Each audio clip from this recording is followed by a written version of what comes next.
Ayan. Let's check the area. Ventilation is good. Place is good. Everything's good. It's good.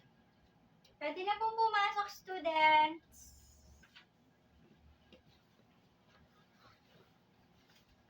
Good morning. Morning po. How was your day so far? Okay, very nice. So again, welcome sa Centec. So, day 2 training proper. Excited na ba kayo mag-welding? Yes, ma'am. Okay, before anything else, may I request to stand up and lead opening prayer.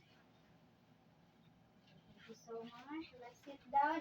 And again, the most important is, please fill out the form. This is your attendance.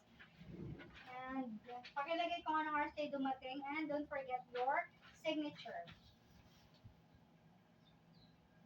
Okay, thank you. So yesterday, nagpasagot ako sa inyo ng data gathering tool, self-assessment checklist, and pre-test.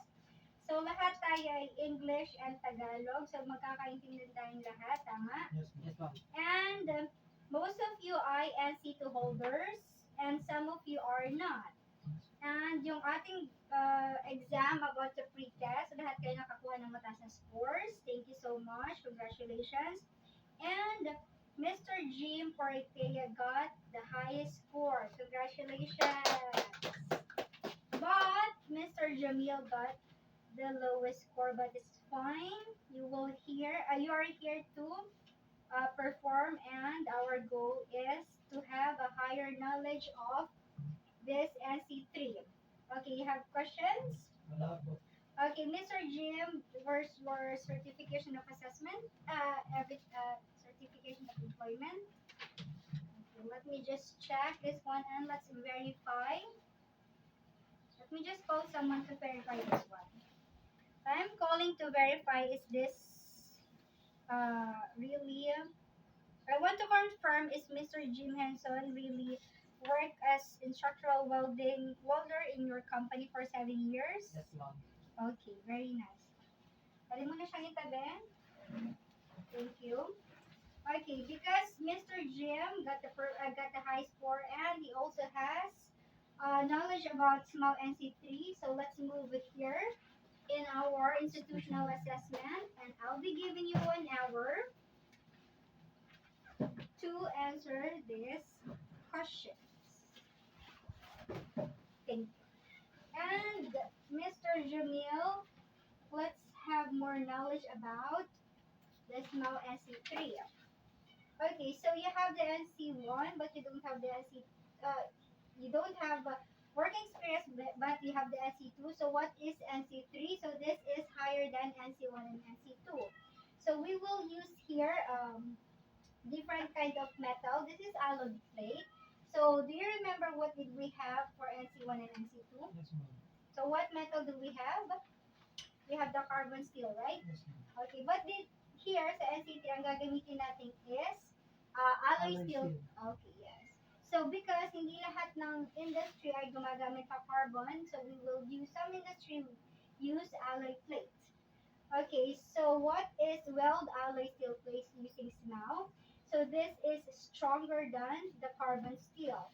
So we should perform the same techniques as the NC1 and NC2. But this is more sensitive, but this one is a stronger plate. Okay? Yes, ma'am. Next one, so katulad ng NC1 and NC2, kailangan nating mag-perform ng root pass. So different plates, so different kind of root pass, different electrode ang gagamitin natin. For the root pass, gagamit tayo ng, please take note, that is 3.2. Okay. So kada root pass, bakit natin kailangan gumamit ng root pass? So this is for joining two plates, alloy. Okay? So kailangan hindi mainit, hindi masyadong malamig. Okay, bakit hindi dapat mainit? Para hindi po matunaw. Bakit hindi masyadong malamig? Para po kumapit yung rod. Okay. So sa NC1 and NC2, ganun din yung ginagawa natin. Dapat hindi masyadong malamig, hindi masyadong mainit. Okay, pagkatapos nating mag-root pass, anong kailangan natin gawin? Gagamit po ng chipping hammer sa steel brush. Okay, kailangan natin lilinisin yung ating root pass para malaman kung meron tayong defect. Defect. Okay. Kasi pag sa root pass pa lang, meron tayong defect, madali na natin siyang Ayos po. Okay, very good. So we will be using chipping hammer and steel brush.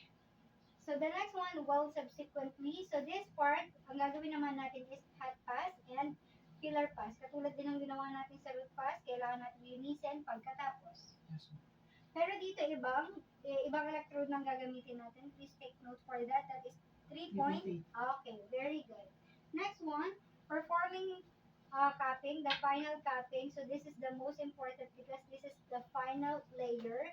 Hindi na natin siya maaayos ng ganun kaganda pag meron tayong major defect. So Yes. pwede tayo magkaroon ng minor defect but not the major defect because this is the final capping. Okay? Dapat smooth na siya and maganda na siya.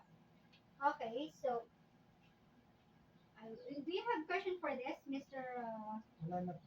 Okay, if you don't have any questions, let's have your test and let's go to the institutional area. I'll be giving you 1 hour for this. Okay, and Mr. Jim, are you done? Yes, ma'am. Let's go back to the conceptual learning laboratory. Let me check that one. Very nice. You got 49 over 50. Okay, good. As I expected, it's great. Okay, are you ready to perform? Yes, ma'am. Okay, so if you're ready, you can start. I'll be giving you 1 hour for that.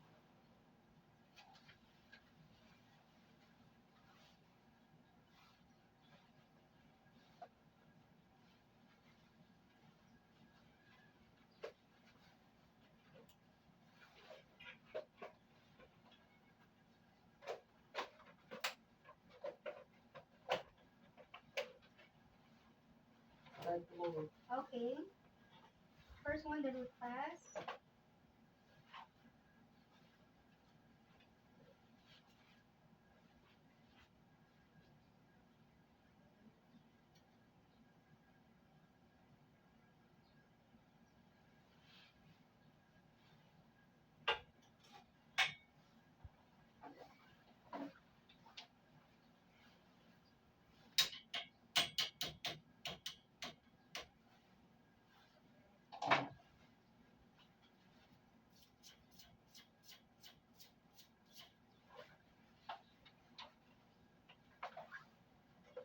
So let's have your final cupping.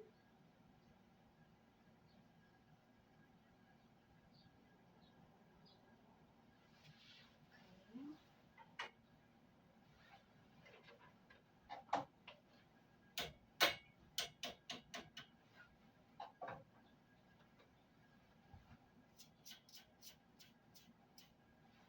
Okay, are you done?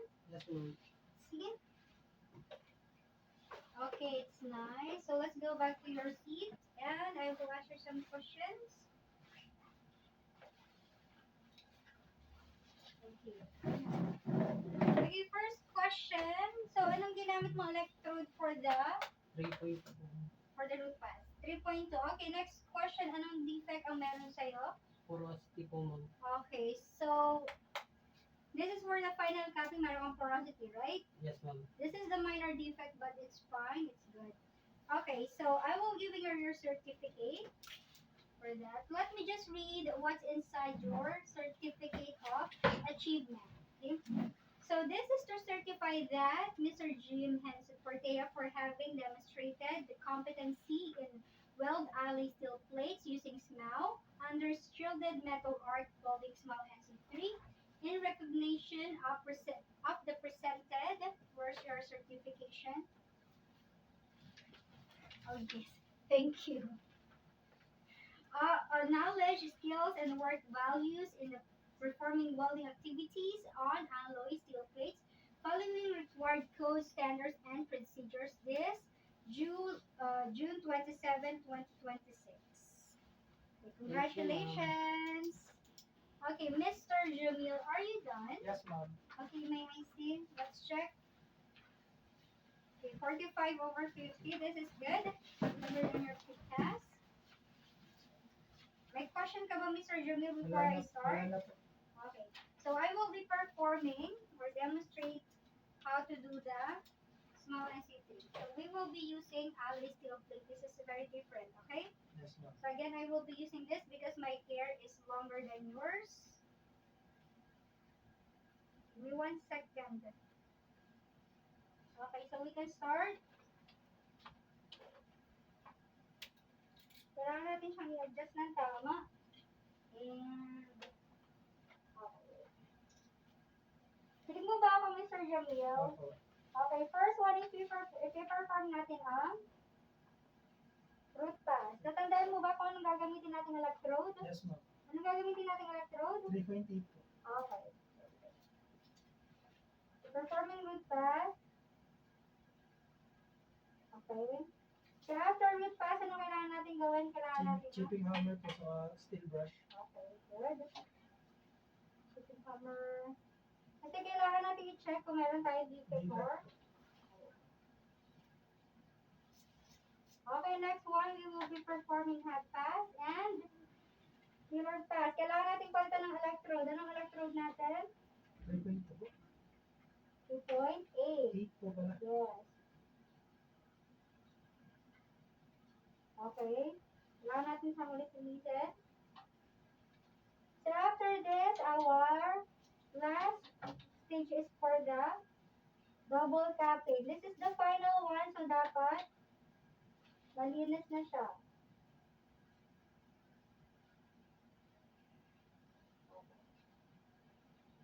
May question pa ba, Mr. Jamil? Wala na po, ma'am. Okay, if you don't have any question, let's go back to your, give me 1 second. Let's go back to the institutional area for your test. I'll be giving you 1 hour to answer this one.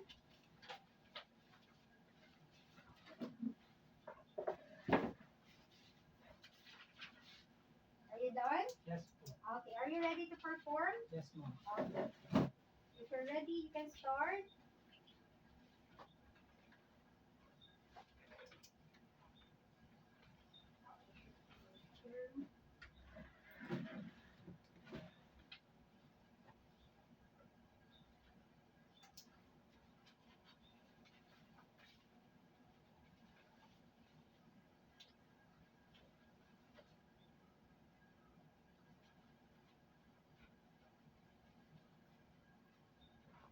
Ma'am, start na po sa root pass, ma'am. Okay, go. First one would pass. Let's try.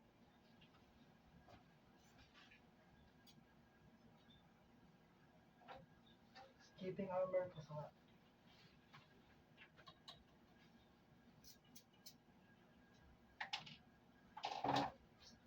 sa spiller pass po, ma'am. Okay.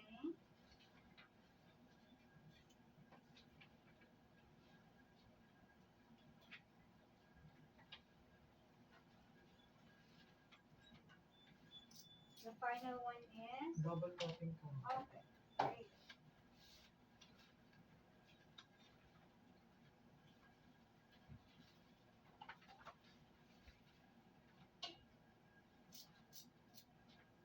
And done na po. Let's see. Okay, so let's have your questions first. So, anong ginamit mo electrode para sa killer pass? 3.8 po, ma'am. Okay. So, bakit nasunog yung plate mo dito sa part ng double capping mo? Medyo napataas po yung amperage. Tsaka, ano pa sa tingin mo? Yung travel speed mo is? Mabagal po. Okay, mabagal yung travel speed. Okay. But overall, it's nice. So, I will be giving you your certificate just like what Mr. Jim have.